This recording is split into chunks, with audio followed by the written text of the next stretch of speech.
بسم الله الرحمن الرحيم الحمد لله رب العالمين والصلاة والسلام على أشرف الأنبياء والمرسلين سيدنا محمد وعلى آله وصحبه أجمعين السلام عليكم ورحمة الله وبركاته በዚህ ነገር ላይ ጥያቄዎች ስለበዙብኝ እስቲ ዛሬ በግልጽ አንዳንድ ነገሮችን እየጠቀስኩ ልመልስላችሁ ስለ አስኮብላይነት ጉዳይ ነው ወደ ፈረንጅ ሀገር ወይ ደግሞ ወደ አረብ ሀገር እህትና ወንድሞቻችንን መውሰድ ወይ ደግሞ አስኮብላይነትን መስራት በህገ ወጥ መንገድ እንዴት ይታያል በሸሪዓችን ይህ ነገር እንዴት ይታያል ብለን ስንጀምር በዚህ ነገር ብቻ ከዚህ ነገር ብቻ ጋር ተያይዞ ያሉ ማስረጃዎችን እናቅርብ ከተባለ ወደ ማስረጃዎቹ ከገባን ረጅም መንገድ ስለሚወስደን መጀመሪያ እስቲ ከኢስላም አስተምህሮ ከላይኛው እንትን እንጀምር አላህ Subhanahu Wa Ta'ala በቁርአንና በሐዲስ ላይ ሲያስተምረን ሲነግረን ሊጠበቁ የሚገቡ ትላልቅ አምስት ነገሮች እንዳሉ ተረዳን ከቁርአንና ከሐዲስ የተውጣጡ الضرورات الخمس የሚባሉ አንድ ሙስሊም ምንም ነገር ከፍሎ ሊጠብቃቸው የሚገባ ተብሎ የተቀመጡ አምስት ነገሮች አሉ ከነዚህ አምስት ነገሮች የመጀመሪያውና ዋነኛው حفظ الدين ነው እምነትን መጠበቅ ነው እስላምን መጠበቅ ማለት ነው ዲናችንን መጠበቅ የሚል ነው ማለትም ኢማናችንን ሁለተኛው ደግሞ حفظ النفس ነው حفظ النفس እና حفظ الدين ላይ ኺላፍ አለበት አንዳንድ ዑለሞች حفظ النفس ይቀድማል የሚሉ አሉ حفظ الدين ይቀድማል የሚሉ አሉ ምክንያቱም ኢላ መን ኡክሪሃ የሚለውን አያ እስቲዳል አድርገው ማለት ነው ወደ ቀኝም ወደ ግራም ማለት ሁለተኛ ላይ حفظ النفس ይመጣል ነፍስን መጠበቅ የሰው ነፍስ አክብሮ እንዳትወጣ ማድረግ ማለት ነው ሶስተኛው ነጥብ حفظ المال ነው ያው ይሄ ተርቲቡ ትንሽ አንዳንዴ ሊንታታ ይችላል ሶስተኛ ላይ حفظ العرض ወይ ደግሞ حفظ النسب የሚያመጡ አሉ ክብርን አሊያም ደግሞ ዘርን መጠበቅ አራተኛ ላይ ደግሞ حفظ العقل አለ አእምሮን መጠበቅ የአእምሮ ጤንነትን መጠበቅ አምስተኛ ላይ ደግሞ حفظ المال ብርን መጠበቅ የሚባል ነገር አለ እነኛ አምስቱን ነገሮችን ያዛባ ሰው ወይ ደግሞ እነኛ አምስቱን ነገሮችን ያበላሸ ሰው አላህ ካስቀመጠው ከሰላማዊ ስቴት አውጥቶ ወደ ሌላ መንገድ የወሰደ ሰው አላህ ፊት ይጠየቅበታል የራሱንም ይሁን የሌላውንም ራሱንም ከበደለ ሌሎችንም ከበደለ ማለት ነው የሰው ዲን ተጠብቋል ወይስ አልተጠበቀም የሚለውን ነገር ለማወቅ ምክንያቱም ኢማን ይጨምራል ይቀንሳል ስለ ኢማን ጉዳይ ለማወቅ እስቲ እነኚህ አራቱን ነገሮች እንመልከት ከአስኮብላይነት ጋር ተያይዞ ከህገ ወጥነት ጉዳይ ጋር ተያይዞ በመጀመሪያ ደረጃ ከሀገር መውጣት የሚባለው ነገር ለሴቶች እህቶቻችን እንደማይፈቀድ በፊትም ተናግሬያለሁ አሁንም ደግመዋለሁ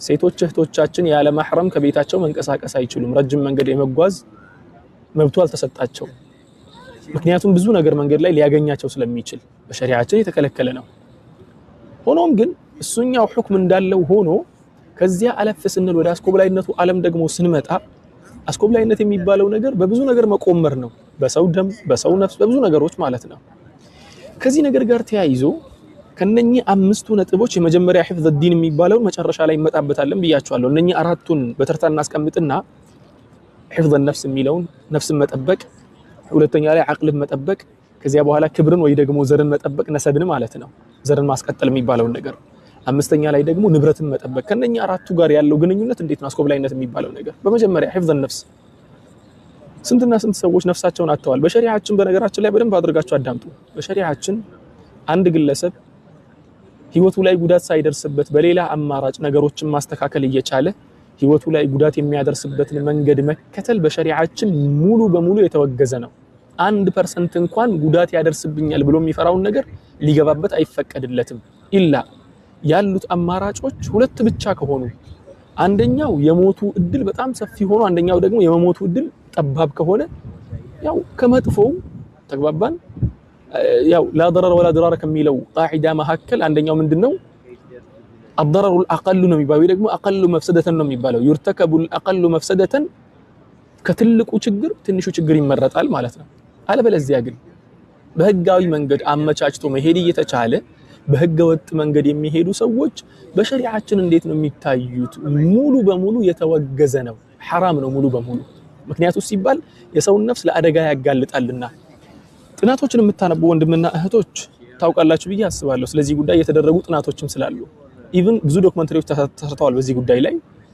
ካገኘሁት ጥናቶች ሁለት ነው ማስተዋወሰው አንደኛው በዚህ መንገድ ላይ የሚጓጓዙ ሰዎች ወይ ደግሞ በዚህ መንገድ የሚመጡ ሰዎች በህገ ወጥ መንገድ አረብ ሀገርም ሆነ ፈረንጅ ሀገር የሚሄዱ የአፍሪካ ልጆች ከ100 ከ10% ከ5% እስከ 10% ወይ ደግሞ ከ20 ሰው አንድ ወይ ደግሞ ከ10 ሰው አንድ በሚሆን ሬንጅ ውስጥ ነው ሰዎች የሚሞቱት ይላል ማለትም ከ10 ሰዎች አንድ ሰው ይሞታል ማለት ነው እነኚህ ይላል እነኚህ የሄዱበትን ቦታ ጀልባቸው በሰላም ካደረሳቸው ሰዎች ነው እየተቆጠረ ያለው። ጀልባው ካደረሰ በኋላ ከመሬቱ ርዝመት ከምኑ የሚሞቱት ነው። ከዚያ ውጭ ግን ጀልባ ሰምጦ ሰዎች እንትን ብለው የሚያልቁት እሱ ሌላ ጉዳይ ነው ማለት ነው። ታዲያ መሞታቸው እርግጥ እየሆነ በእርግጠኝነት በአንድ ሪህላ ውስጥ በአንድ ጉዞ ውስጥ 2-3 ሰው እየሞተ እየተመለከትን ይሄን ነገር መስራት እንዴት ይታያል ሲባል ቀትል ዓምድ ነው የሚባለው።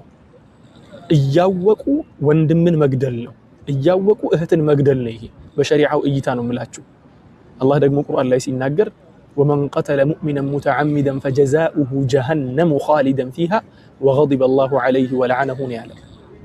ጀሀነምን ይዘወትርባታል ነው ያለው። ጀሀነም ገብቶ እነኛ አስኮብላይነትን የሚሰሩ ሰዎች በእርግጠኝነት ያውቃሉ ሰው እንደሚሞት፣ ግን እነሱ ምን አገባቸው? ብራቸው እስከተከፈላቸው ድረስ ማንም ሞተ። ሰው በነገራችን ላይ በእነሱ እይታ ብር ነው ሰው ወይ ደግሞ ቁጥር ነው። ለነሱ ጉዳያቸው 15 ሰው አስገባ 12 ሰው አስገባ ነው የሚባለው። 15 አስገባ 12 ቁጥር ነው ለነሱ። ያቺ ቁጥር ግን ለነዋሪውና ለሟቹ ግለሰብ ህይወት ናት። አላህ ዘንድ ደግሞ ትልቅ ባሪያው ነው ያ የሚሞተው ማለት ነው። አላህ ዘንድ ያለው ነገር ይሄ ነው። ይሄ ብቻ አይደለም ባይደወይ ነብዩ ሰለላሁ ዐለይሂ ወሰለም ሐዲታቸው ላይ ሲናገሩ አላህ ሱብሓነሁ ወተዓላ ከማይምራቸው ወንጀሎች ሁለትን ያየሁት አሉ።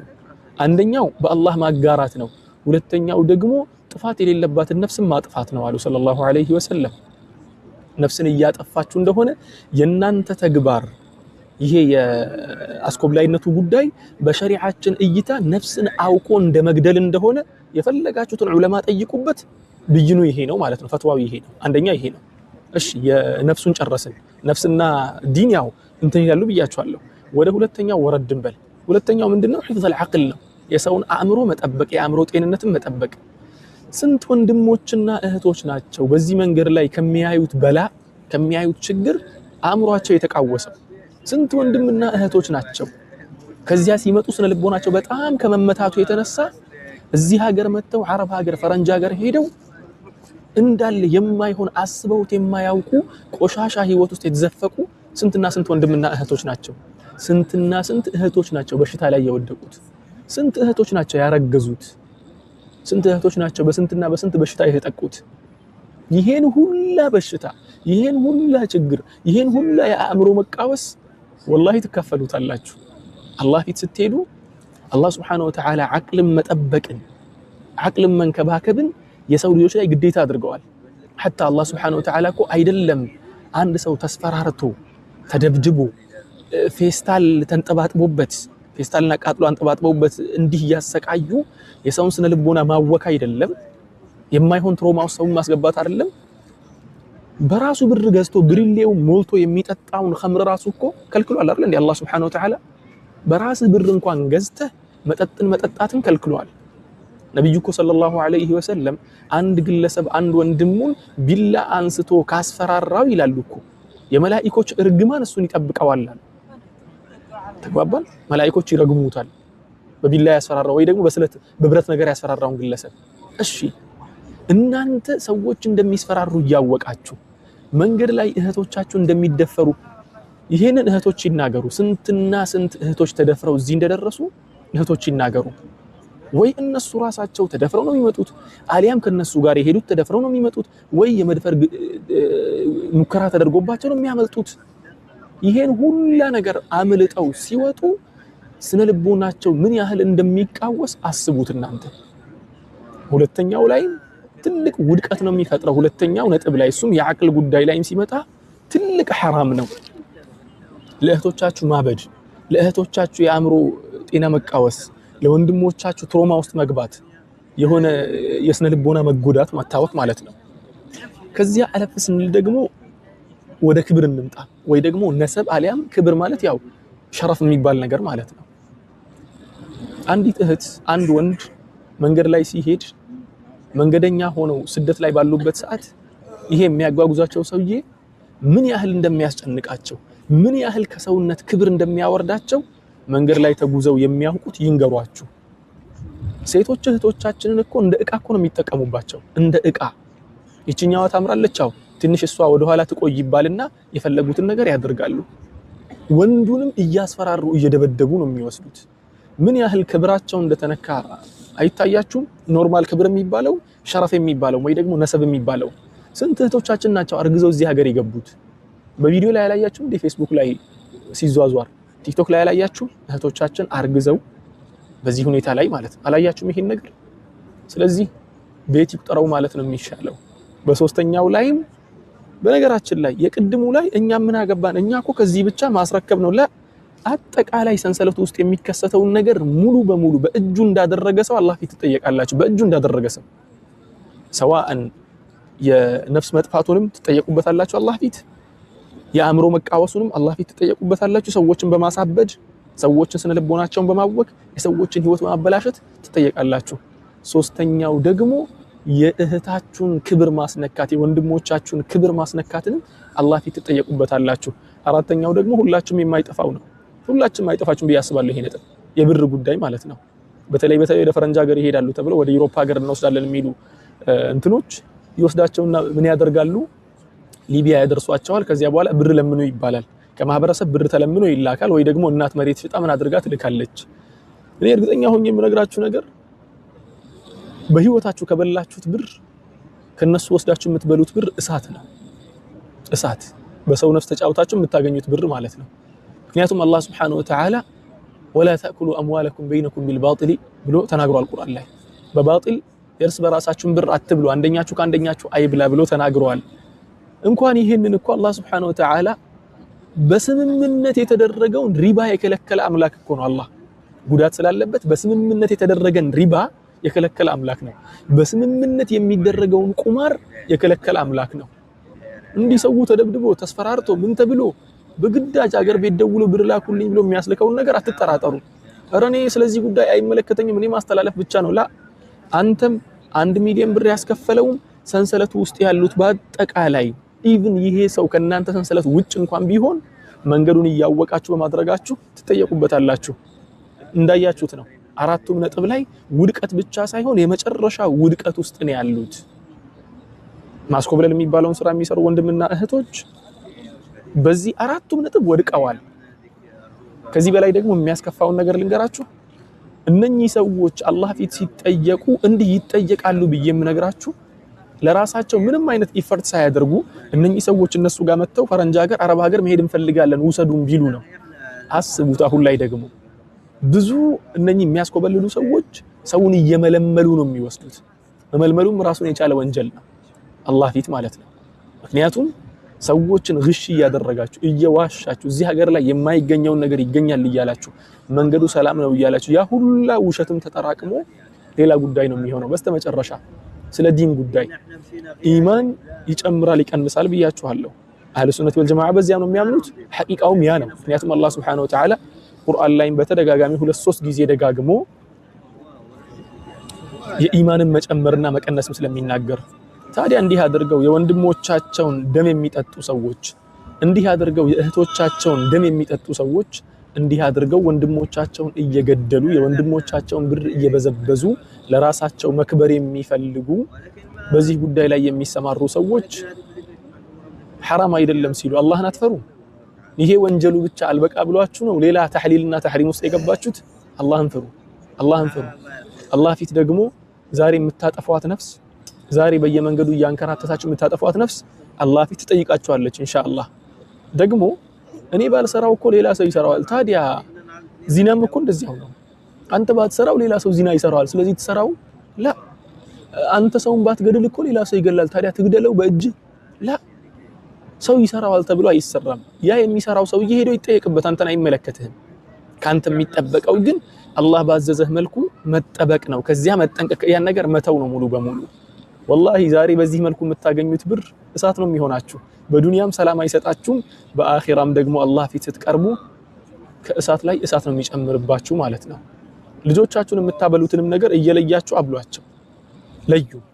በሐራም ነገር ያደገ ልጅ በሐራም ብር ያደገ ልጅ ነገ አንተኑ ገሎህ ነው ብርህን የሚወርሰው። ነገ ቤተሰቦቻችሁን ጨርሶ ነው እንዲሁ እናንተ በህይወታችሁ አስባችሁ የማታውቁት አይነት ክፉ ልጅ የሚሆንባችሁ። ስለዚህ አላህን እንፍራ፣ እንጠንቀቅ።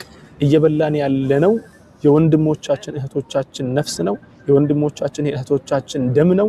ኢተቁላህ፣ አላህን ፍሩ፣ አላህን እንፍራ፣ አላህን እንፍራ፣ አላህን እንፍራ። ሌላ ወንጀሎቻችን ራሱ በቂ ናቸው። ሌሎች ወንጀሎቻችን በጣም ብዙ ናቸው። እስከዚህ ደረጃ መጥቶ የሰውን ነፍስ በእጃችን ልከን እንዲገደሉ ማድረግን ደግሞ አላህ ፊት ምን ያህል እንደሚያስጠይቀን ስላላወቃችሁት ይመስለኛል እስካሁን ድረስ የተሳተፋችሁበት። ይሄ ነገር ደግሞ አልዋጥላችሁ ያለ በዚህ ጉዳይ ላይ የምትሰሩ ወንድምና እህቶቼ ዑለሞች ጋር ሂዱና ጠይቁ። እስቲ ይሄ ነገር እንዴት ይታያል? ወይ ደግሞ አሁን ፖስት ያደረኩትን ቪዲዮ ውሰዱና ይሄ ወንድማችን እንዴው የተናገረው ነገር ትክክል ነው ወይ እስቲ አብራራልን ብላችሁ ጠይቋቸው። ከዚያ ውጭም ደግሞ በህግም ደረጃ እኮ እናንተ በየትኛውም ሀገር ህግ ወንጀለኞች እኮ ናችሁ። ብራችሁን መች ልትበሉት ነው? የትስ ልትበሉት ነው? እድሜ ልካችሁን ሌባ ሆናችሁ እንደተሯሯጣችሁ እድሜ ልካችሁን የምትሰበስቡትን ብር ሰው እኮ በሰላም ብሩን ቢሰበስብ በሰላም ቁጭ ብሎ ይበላዋል። እንዲህ እየሮጠ ሰዎችን እየገደለ ደማቸውን እያፈሰሰ ህይወታቸውን እያጠፋ የሰበሰበውን ብር ግን እሱ አይበላው፣ ወራሾቹ ናቸው የሚበሉት። እሱ ግን ይወቀስበታል፣ አላህ ፊት ሄዶ ደግሞ ይጠየቅበታል። ይሄን ሁላችሁ ነው የመጣሁት። አላህ Subhanahu Wa Ta'ala ወንጀሎችን ከመስራት አላህ ይጠብቀን። የሰራነውን ወንጀል በአጠቃላይ አላህ ይማረን። ወንጀሎቻችንን አላህ ይቅር ይበለን። ትላልቅ ወንጀሎቻችንን አላህ Subhanahu Wa Ta'ala ይማረን። ትናንሽ ወንጀሎቻችንን አላህ ይማረን። ከትላልቅ ወንጀሎች የሚርቁ ባሮች አላህ ያድርገን። አላህ ፊት ስንቀርብ የማንንም ደም የማንንም ነፍስ በእጃችን ሳንነካ ሳናጠፋ ሳናበላሽ በንጹህ እጅ አላህ ፊት የደረስን ባሮች አላህ ያድርገን። ወንጀላችንን አላህ ይማረን ብያለሁ። ኢን አሰብቱ ፈሚን አላህ ወኢን አኽጣእቱ ፈሚን ነፍሲ ወሚነ ሸይጣን ወአኺሩ ደዕዋና አኒል ሐምዱሊላሂ ረቢል ዓለሚን። አሰላሙ ዓለይኩም ወረሕመቱላሂ ወበረካቱሁ።